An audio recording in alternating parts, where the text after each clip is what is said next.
سلام، من رضایی هستم و امروز قراره که ددلیفت رو بهتون آموزش بدم تا یاد بگیری که چجوری یه ددلیفت درست و اصولی بزنی و به جای اینکه کمر درد بگیری از فواید این حرکت خفن استفاده کنی. وقتی که یاد گرفتی استایلت موقع شروع ددلیفت چجوری باید باشه و چطور یه تکرار صحیح ددلیفت رو بالا بکشی، در ادامه استایل های دراپنگو، تاچنگو و سومو ددلیفت رو هم بهت توضیح میدم. اما قبل اینکه آموزش رو شروع کنیم اول مطمئن شو که منو سابسکرایب داری که ویدیوهای بعدی ما از دست ندی.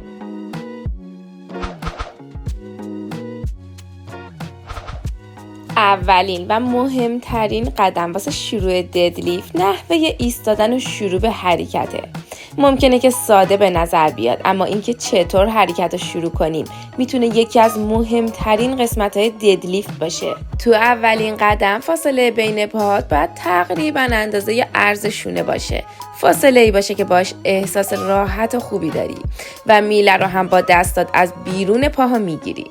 قبل از اینکه شروع به کشیدن میله کنی باید مطمئن بشی که تنش و انقباض خوبی رو تو عضلات بالاتنه و مرکز بدنت داری. تصور کن که میخوای با فشار دستات میله رو خم کنی و با این تصور میله رو به سمت ساق پات بیار تا ساق پا هالتر رو لمس کنه و همینطور شونهات رو عقب بکش و توی این حالت قفلش کن. این کار باعث میشه که عضلات زیر بغل و پشتی حسابی منقبض بشن و قبل از وارد شدن فشار آماده و پذیرای این فشار باشن.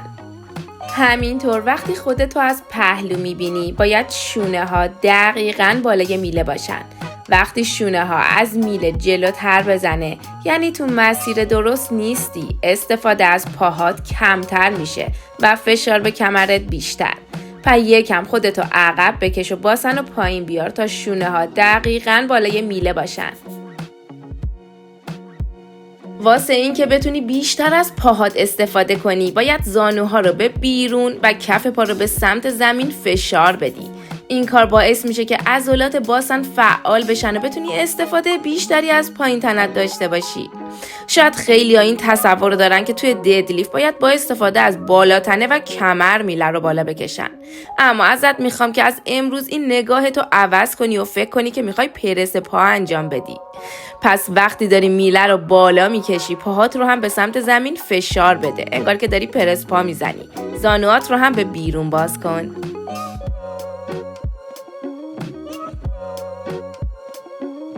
برای بالا کشیدن هالترم وقتی تمام انقباض‌ها و کارهایی که تا الان گفتم رو انجام دادی یه حبس نفس شکمی خوب داشته باش و بعد میله رو توی یه خط صاف بالا بکش. یعنی اول شروع به باز کردن زانوها کن و وقتی هالتر از زانوها گذشت نوبت صاف کردن لگن و بالاتنه است.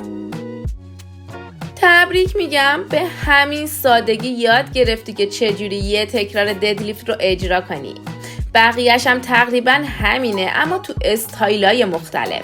مثلا وقتی قرار 5 تکرار ددلیفت دراپ اند گو بزنی تو فقط قسمت مثبت حرکت رو انجام میدی. تو قسمت منفی فقط حرکت میله رو به پایین هدایت میکنی تا خیلی دور پرت نشه و بتونی سریعتر تکرار بعدی رو شروع کنی. برای نفس کشیدن تو استایل دراپ اند گو هم یه نفس قبل از آماده شدن میکشی و حبس نفس شکمی تو انجام میدی. وقتی میله رو کامل بالا کشیدی میتونی بازدم کنی و بقیه‌ش هم دوباره مثل قبل. گربه باشگاهمونم داره نظارت میکنه. اگه این 5 تکرار ددلیفت رو به صورت تاچ گو بزنی باید قسمت منفی حرکت رو هم انجام بدی و تو کل مسیر انقباض عضلات و کنترل میله رو حفظ کنی.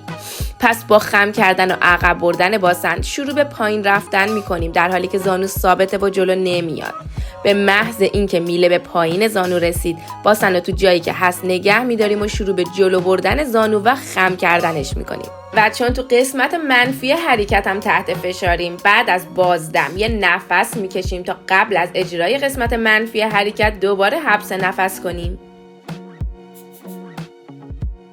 خیلی مهمه که قسمت منفی حرکت رو نرم و آروم انجام بدی و این بهت یاد میده که بتونی عضلات پشتی تو بیشتر منقبض نگه داری. پس سعی کن انقدر با کنترل وزنه ها رو به زمین برسونی که اگه یه تخم مرغ روی زمین بود نشکنه و فقط تاچ بشه.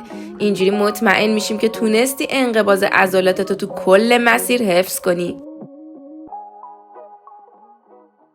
اگه بالا تنت خم میشه و یا عضلات تو طول حرکت منقبض نمیمونه، بهتره که وزنهاتو کاهش بدی و روی استایل منقبض نگه داشتن عضلات تو کل حرکت و استفاده بیشتر از پاهات کار کنی تا بتونی یواش یواش تو استایل بهتری ددلیفت سنگینتو اجرا کنی. اگه هم میخوای سومو ددلیفت اجرا کنی، تمام چیزایی که تا الان یاد گرفتیم رو توی سومو ددلیفت هم عیناً انجام میدیم. فقط با این تفاوت که اینجا پاها رو تقریباً تا 2 برابر عرضشون باز میکنیم و از داخل پاها با دستا میله رو میگیریم. حالا اینجوری دامنه یه حرکتی کوتاه‌تره و این باعث میشه که بتونیم با سومو ددلیفت وزنه‌های سنگین‌تری رو بلند کنیم.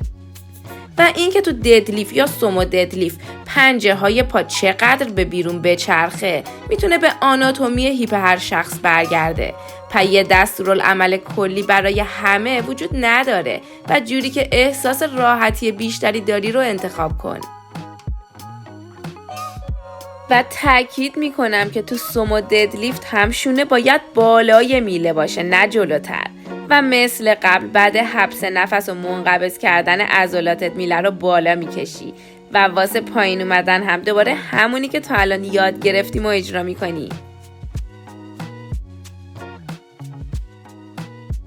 به عنوان نکته آخرم دوست دارم بهت بگم که وقتی داری وزنهات رو کم و زیاد میکنی میتونی از یه صفحه وزنه نازک واسه بالا نگه داشتن هالترت استفاده کنی یا همین کار رو برای خالی کردن هالترت هم میتونی انجام بدی و یادت باشه که یه کمی هم رو پاهات بشینی تا بتونی کمرت رو صاف نگه داری.